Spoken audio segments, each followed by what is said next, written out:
Yeah, Aditi, tell me about your topic. So my topic is Startup India initiatives. Okay. And why did you choose this topic as your? Sir, because in India there's a huge population which is being affected by the startup initiatives which are being funded by our government.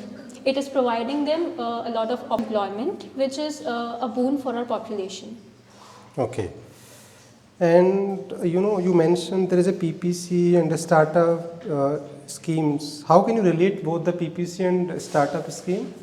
So under these initiatives, a lot of new ventures are being opened, due to which the PPC is shifting towards the right side. It is leading to a positive impact on the PPC. Okay. And when was this scheme launched in India? It was launched in year 2016 in February. Okay. Tell me the benefits. What will be the benefit of startup scheme in India? So first, as we can see that India is a rapidly growing country with a huge population. So unemployment is a very common problem for the youth in India. These initiatives would provide them with a great opportunity for employment. Because the government is funding the startup initiatives, they are giving them tax holidays for the initiative periods of 3 months or 3 years or so. So the people will be more open to opening their own venture, which they are not now.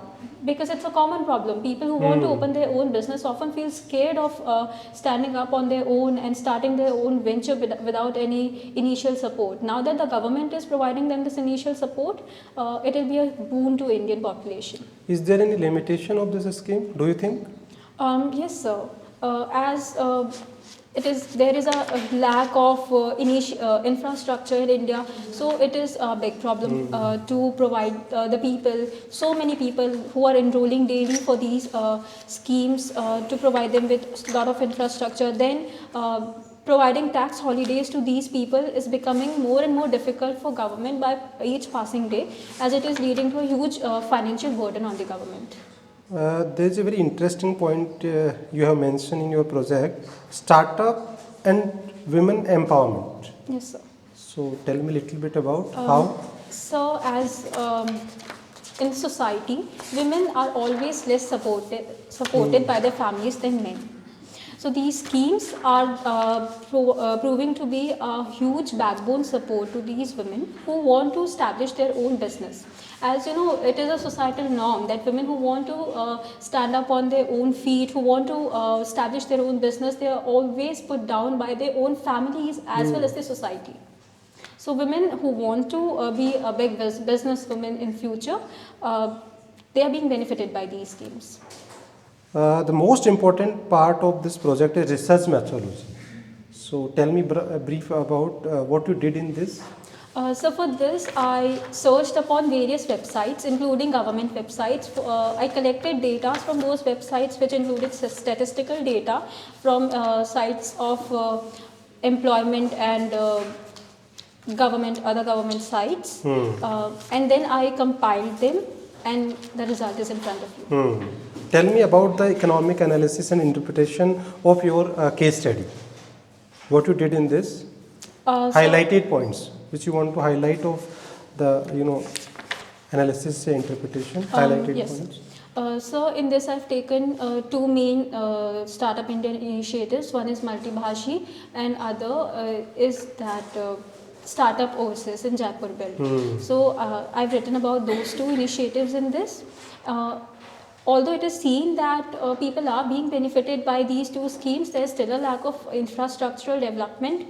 Multibhashi, the apps which are being issued to people under this Multibhashi initiative need to be more user friendly for the rural population in particular to be benefited by these. Hence, these are few limitations which are putting down these initiatives of the government. Other than this, these initiatives have benefited people. How can you conclude your project? So in conclusion, I can say that there are certain limitations to this whole initiative, which includes the financial burden on the government due to tax holidays and lack of infrastructure and all of these things, lack of technologies.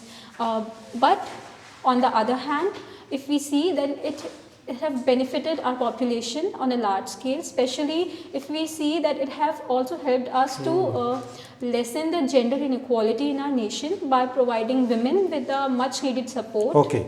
So tell me 1 to 3 recommendations after doing your case study and introduction, your complete project. Is there any recommendation from your side as an economics student for the betterment of these schemes, for greater launch of this scheme, for the greater benefit to the country?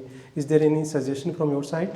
So first suggestion would be that the multi-bhashi app should be made more user friendly. It should be made available in multiple languages, even regional languages, so that the rural population of our country gets benefited in a better way from it. Next would be to make it help women in a better way, as women are still quite behind men in our nation, and they are even less supported to open their own venture. Okay, thank you, Aditi. Thank you. All the best.